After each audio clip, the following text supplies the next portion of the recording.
네, 수급이 연속으로 좀 들어오고 있습니다. 물론 거래소에 좀 한정되어 있는 모습입니다만, 자, 그와 관련해서 4월의 시작, 김대복 파트너님, 계속해서 외인의 수급 반도체로 좀 쏠릴까요? 어떻게 좀 보고 계십니까?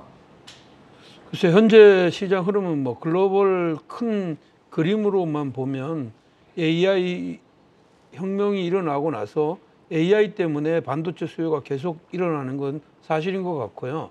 뭐 우리나라가 이제 반도체 메모리 쪽에서는 그래도 뭐 세계에서 탑을 유지하고 있기 때문에 이쪽 반도체 산업 전체가 좋아지면 한국에 뭐 삼성전자나 하이닉스를 살 수밖에 없지 않느냐, 그렇게 보면 좀 더 이어질 것 같아요. 일단 지난 3개월 동안에 1분기 동안에 환율만 보면 달러는 3% 올랐고 원화는 3% 내렸습니다. 엔화는 7% 가까이 내렸거든요.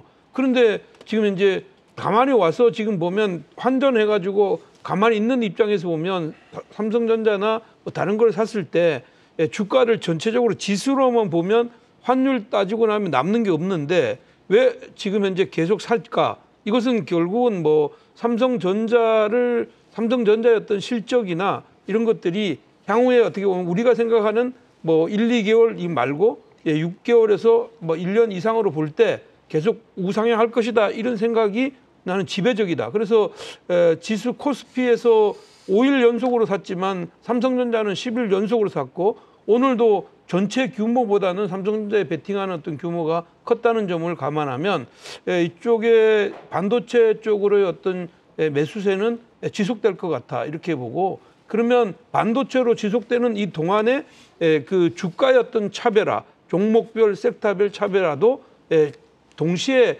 지속될 가능성이 높겠다, 이렇게 말씀드리겠습니다. 네, 알겠습니다. 자, 최근 들어서 중국 관련된 이야기가 조금씩 또 나오고 있는 것 같습니다. 빠질 때는 중국 영향이 좀 있었다, 이렇게 얘기가 좀 나왔었는데, 중국이 계속해서 경기 부양에 관련해서 이야기 좀 나온다면 긍정적인 흐름을 좀 보여줄 수 있을까요? 김대호 파트너님, 어떻게 보십니까? 그렇습니다. 중국은 우리 시장에서 지금 이제 아킬레스건이거든요.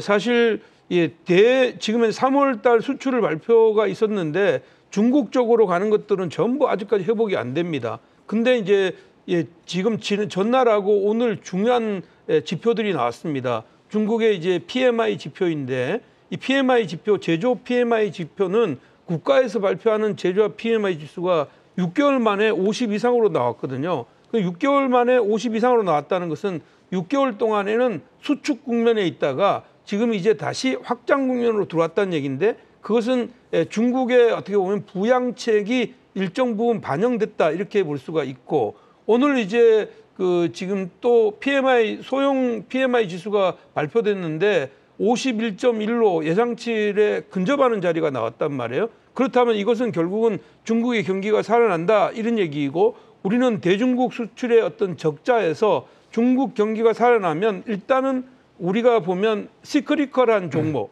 우리가 통상 보면 소재나 산업재를 이야기하는데 이런 쪽의 시장 흐름이 좋아질 가능성이 있다. 그렇다면 지금 우리 시장은 이런 것들을 모두 망라해서 외국인들이 매수가 들어오지 않았느냐 생각하고, 지금 현재 시점에서 우리는 무엇을 생각해야 되느냐, 그동안에 이제 많이 떨어져 있던 대중국 관련주들의 어떻게 기술적인 반등이나 아니면 추세적인 전환 여부를 체크할 필요가 있겠다, 이렇게 말씀드리겠습니다. 네, 알겠습니다.